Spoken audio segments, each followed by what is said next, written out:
live stream. That was a mouthful. I had trouble saying it today. Jeffrey, how are you doing, sir?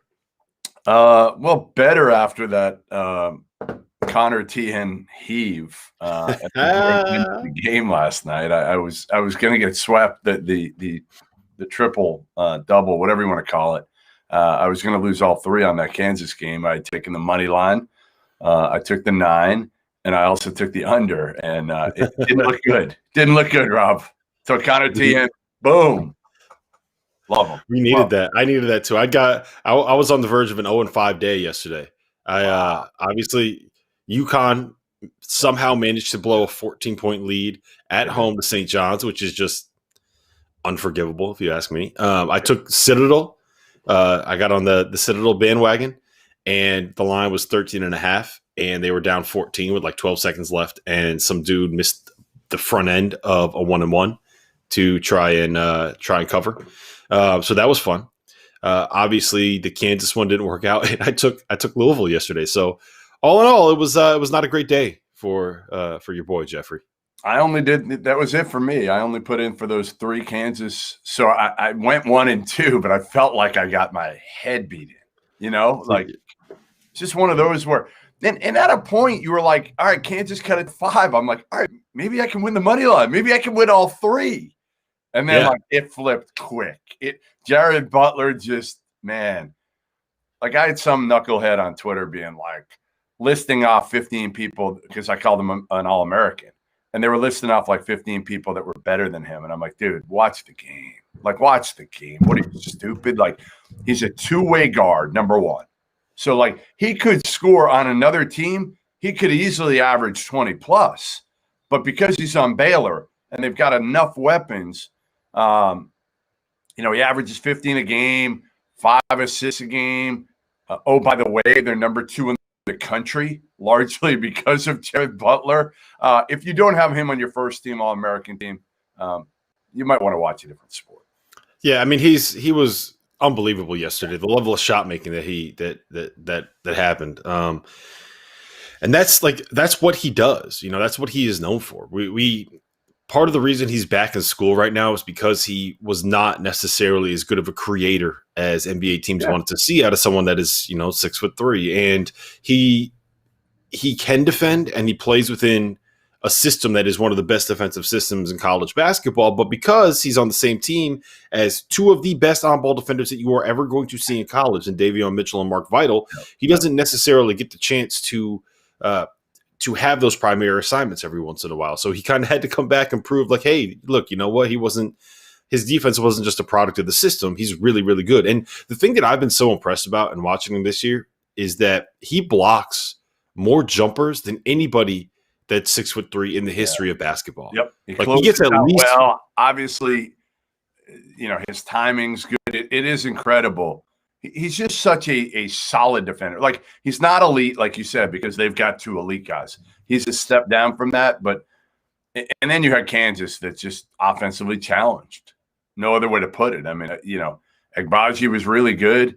Obviously Christian Brown kept him in it as well. Like, those 2 guys made shots. Like, Jalen Wilson has completely come down to earth for me. Yeah, I mean, and we knew that was going to come. Right. Part of the reason why once they kind of figured out what he was, the thing with Jalen is, like, he needs to be an elite shot maker to be able to make that work, because he's not a great defender and he's not a great rebounder and he's not even a great finisher around the basket. He misses. Not a good athlete. He's an average athlete. He is. He's an average athlete. So it's like, he's a good player. So I talked to an assistant GM yesterday for a while, and we were just talking about Kansas. And I said, I told him my tweet earlier this year, which we won't get back into 100 times. But, and I said, what do you think? Like, do you think they have a first rounder? He's like, probably not. Like, maybe Agbaji gets in there, but I probably wouldn't take him in the first round if I was picking now. So, again, listen, give them credit. They fought and they hung around long enough to be in the game with Baylor, but there was never any doubt. Like, there was never any doubt Baylor was going to win that game, was there? No, not really. The biggest thing to me is I don't understand why Bill Self has gone back to this big lineup. Like, I know you love David McCormick. No, he I loves know David McCormick had a couple of really good games in a row, but he cannot play in a game like that. Mitch Lightfoot cannot play in a game like that. Like you have to. You can't. You got to pick one of them. That's the problem. You're going to start that. No, way. you don't. No, you don't. You don't have to pick one of them. What you can do is you can play Jalen Wilson at the 5 and go full small ball because you will get crushed on the glass. They'll never get a rebound. They'll never get a rebound, Rob. That's fine. So you're just going to lose by 15 instead. That was the biggest 8-point blowout in the history of basketball last night. That's good. And you're telling me that, and part of it was because Mitch Lightfoot and David McCormick were not good. No, I mean, again, listen, Lightfoot is a nice, 10th man. That's for Kansas. That's what he ultimately is. You can't be playing, and the only reason he's playing is because, he's like a 7th-year senior. But ultimately, the bottom line is Agbaji and Brown. You almost need, the only way you're going to beat Baylor, and I said it. How many threes did they end up making in that game? Not enough, but they needed 15. They needed 15 to have a chance to win that game. I'll tell you what they had here in a second. But ultimately, they made 10. They made 10 of 19.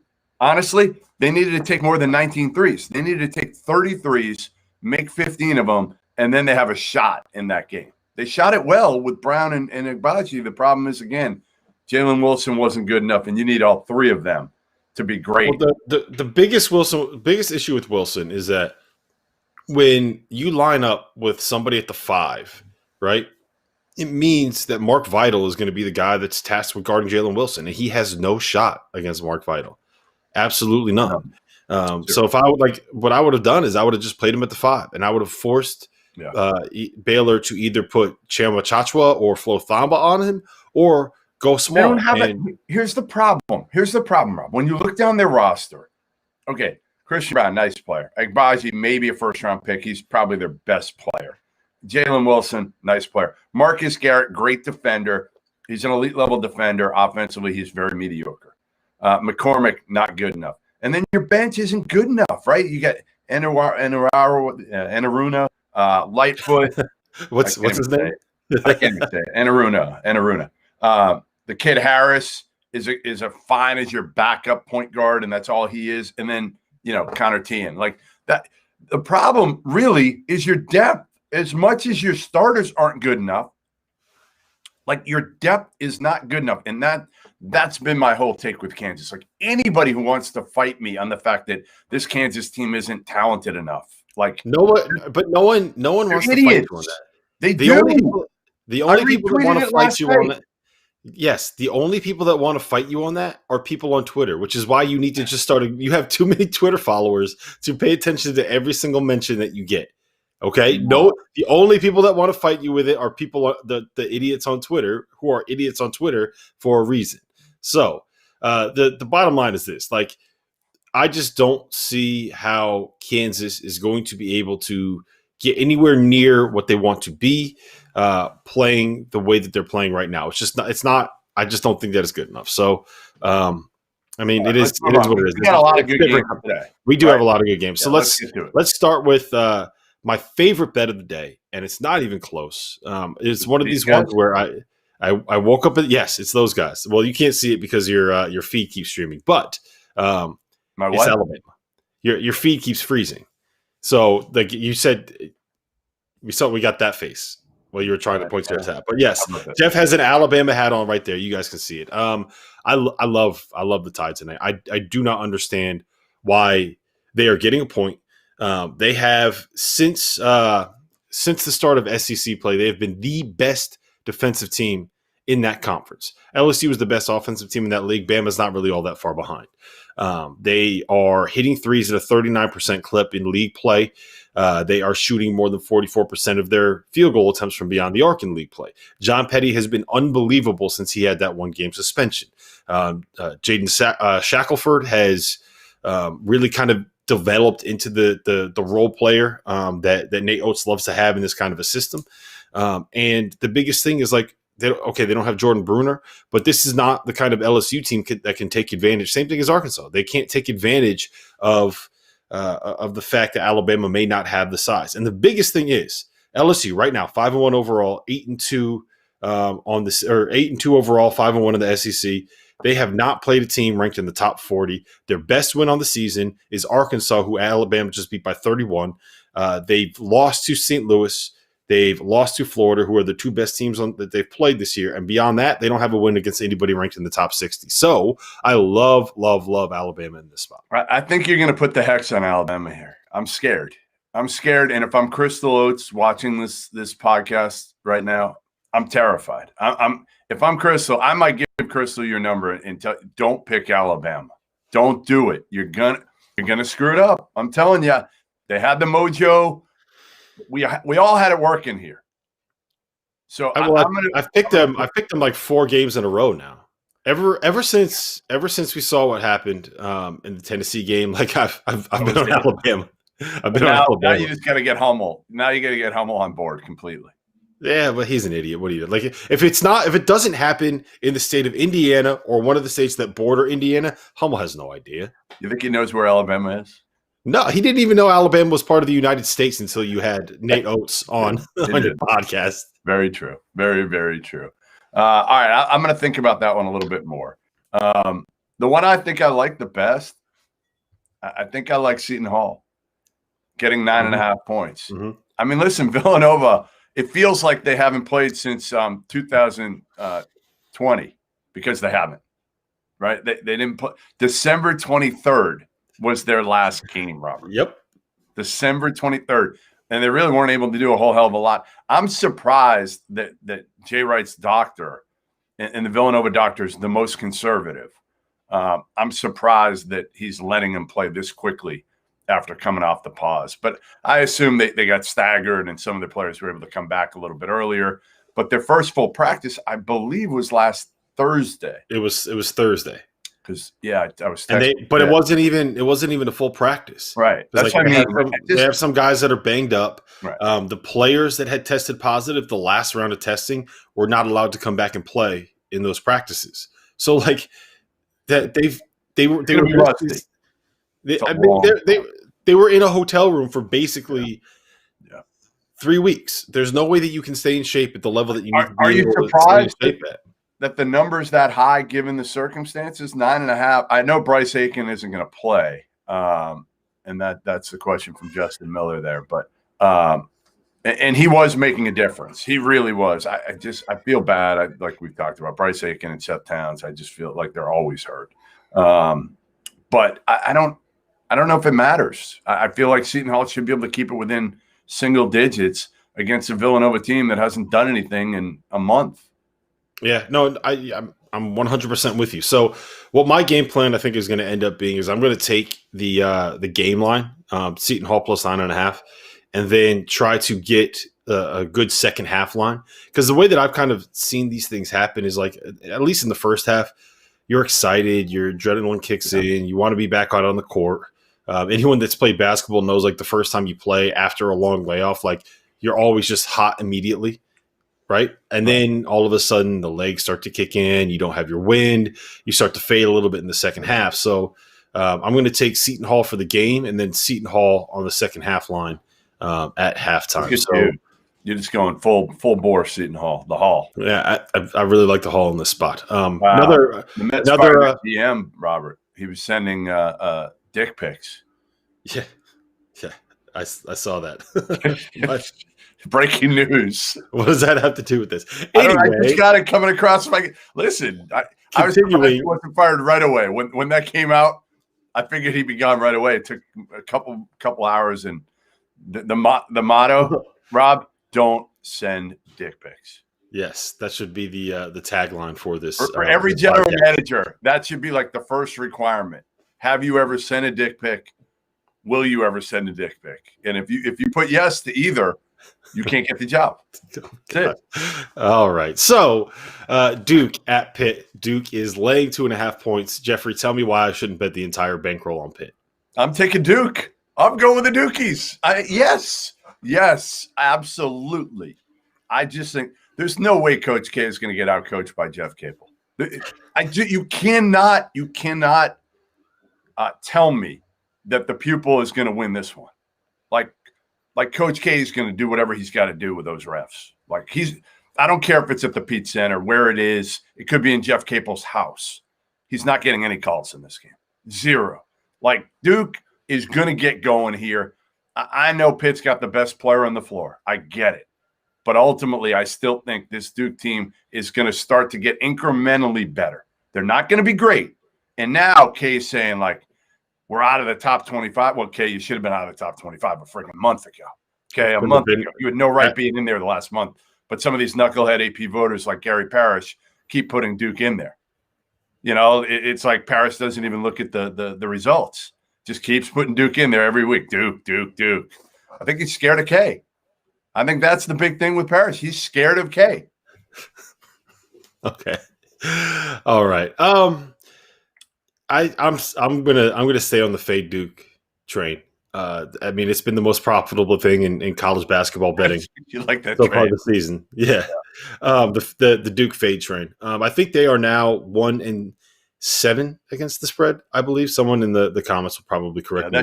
That train leads you straight to the bank. That's where that train led you. So I'm gonna be fading Duke here, and it's basically just like, okay, yes, eventually they are going to get better, especially now that Jalen Johnson is back. But I need to see it before I stop betting on them. And Jonathan, just so you know, like, the only reason why we went there, we do start with the best games, but sometimes we just we add in with the games that we really like, and Rob really likes Pitt. Because this is about making money. That's what we're doing here. And we mix it. I need a bounce back, Jeffrey. I need a bounce back. Hell, you do. I was going for it. That was a bounce back. All right, we got a couple other good games. Let's roll through them quickly. I'm just going to go in order of when they start. We have Purdue at Ohio State. Ohio State is laying 4.5. That total is 137. You got a good feel about that one? I do. I like the Boilermakers here. I think, honestly, Chris Holtmann was like a magician in that last game, right, against Illinois, especially in the first half. Second half, there wasn't as much magic, but they held them off. I just think it's going to be a close game without C.J. Walker again. You're getting, 4.5 right now? Yeah, up to 4.5 for Purdue. I'll take Purdue. Give me the points, and I'll take the under because I think it's going to be a rock fight. So I like the other side on both of those. I like Ohio State. We're going against each other a lot today. Yeah, I like Ohio State because I just, after seeing the way that they were able to pull Kofi Cockburn away from the basket, I fully expect them to be able to do the same thing against Trevion Williams. I don't think Purdue is great defensively. I am a little bit worried about the fact that, like, they won't have a point guard to kind of put Trevion in ball screens, but I think the way that you mitigate that is just by making him guard EJ Liddell 20 feet from the basket, and I don't think he's going to be able to do that. I also like the over. I've been on the under a couple times in a row on Ohio State, and both times that has not worked out all that well. So I just think it's going to be a fun night. It's going to be a fun night, defensively. One of us is going to be really ugly, and one of us is going to be sitting pretty after tonight. Yeah. I like Illinois, guys. I like Illinois. They beat the shit out of Penn State earlier this year at Penn State on the road. They are favored by 9 and coming off an embarrassing loss. Two losses in a row, I believe, for Illinois, right? Yes, two in a row. Two in a row at home. I like the Illini here to it's like a feel-good game for me. And I love the matchup. I just love the matchup because I don't think they can expose Kofi like so many teams can with their bigs, ultimately. And I think Io will have a field day in this one.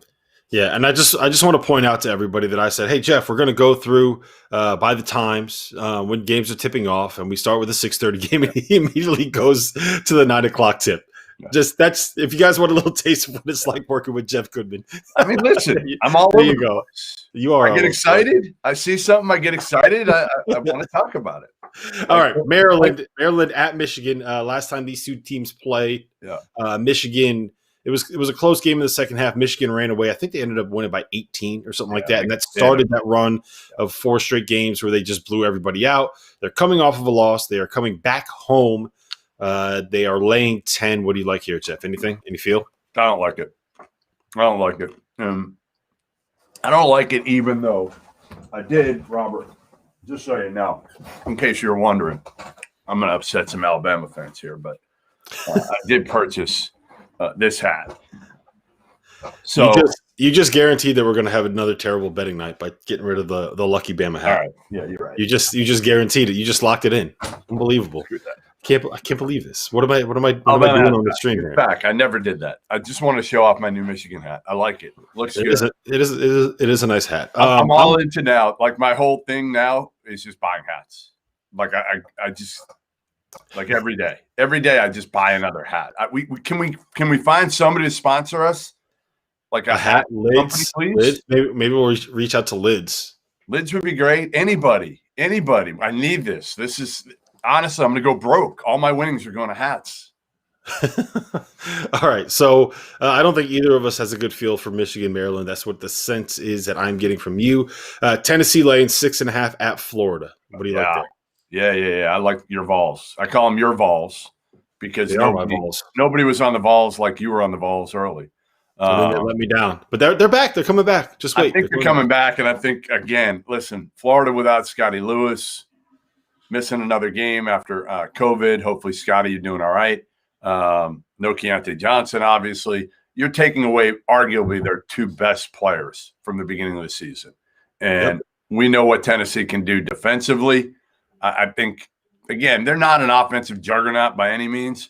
But if Florida wants to run a little bit, Tennessee will run with you. And that's how they'll get their points. To me, you don't want to play into the hands of – and maybe Florida will slow it down. If I'm Mike White, I try to grind it in this one because if you play up tempo with Tennessee, again, they're gonna create offense from their defense, and that's their best offense. Yeah, I'm with you. I like Tennessee in that spot as well. I don't really have a feel for South Carolina, Missouri. I would probably just fade South Carolina. You like Missouri? Yeah, go ahead. Take South Carolina so we can, have No, I was going to say I would fade South Carolina. Oh, you fade them. Yeah, you got to remember, guys, like the one thing with South Carolina, they've had so many pauses. And now they've had their, Frank Martin, I think is going to be back tonight. That's obviously great news, but they just had so many things happening that I don't know, again, against Missouri at home. I just think Missouri at home is a different team. So anyway, I'm going to take Missouri and lay the 6 there. What else you got? You got anything else? The only other game that I was interested in was we covered it. Yeah, that's all I got. All right, I got a few of my Goodman specials here. Not a ton because there aren't that many. Wait, actually, sorry. Miami at Syracuse. Miami's getting 5.5. They're going to have Cam McGusty. They're going to have Earl Timberlake. Yeah. No Chris Likes, but I love Miami in that spot. Okay, yeah, that's fair. All right, the other two. I'm going to run down all of mine, and then I'm going to add these two at the end. I got Purdue. I got the under. I got Duke. I got Illinois, Tennessee, Missouri, Seton Hall taking the points there.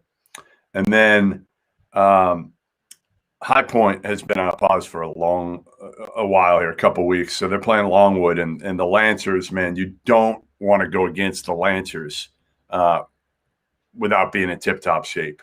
So I'm taking Longwood here. It's a pick 'em, and I'm all over Longwood in the pick 'em. And then Loyola Marymount, I'm going to fade San Diego again in that matchup. And San Diego was coming off a long pause, came back. They actually played well in their first game back. I think they only lost by about 5. Spread's a little high for my liking there, but Loyola Marymount's been pretty good this year. So I'm going to take LMU and new coach Stan Johnson in that one. And then my third smaller one, and this one, you know what? I'm only going with those two. Longwood, LMU. That's it. All right. So what I have on the night is Seton Hall. Yeah. I have let me roll through it real quick here. I have Ohio State in the over. Yep. I'm not going to bet the over. I like the over, but I'm not going to bet the over. I have Alabama money line. I have Pitt money line. I have Miami plus 4.5. I have my Tennessee minus 6.5. I have Ohio State minus 4.5, and I have Seton Hall plus 9.5. Wait. So you got Ohio State, Pitt money line, Alabama money line, Tennessee, Seton Hall. What did I forget? Miami. That's right. Miami.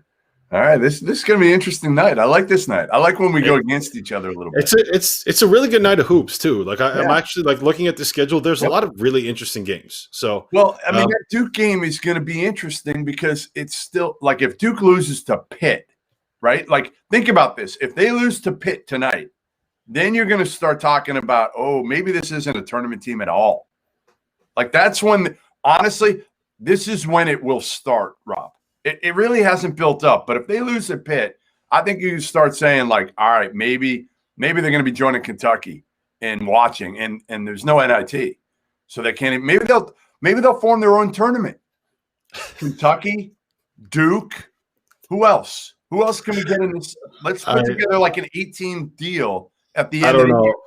I don't know. I do not want to see an 8-team tournament where Duke and Kentucky are playing in it. We saw the Champions Classic. That was not pretty.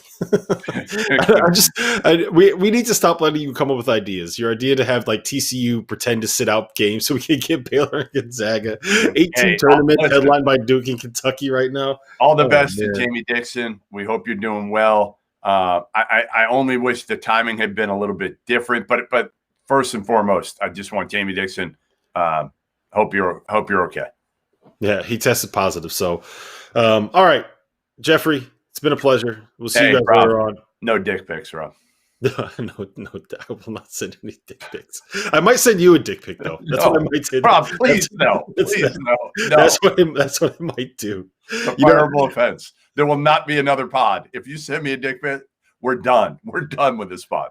Actually, the truth is, I have said it wasn't to me, but I have sent you. I have sent you memes. Yeah, I have sent you some memes that probably weren't all that appropriate. But yeah, maybe I should.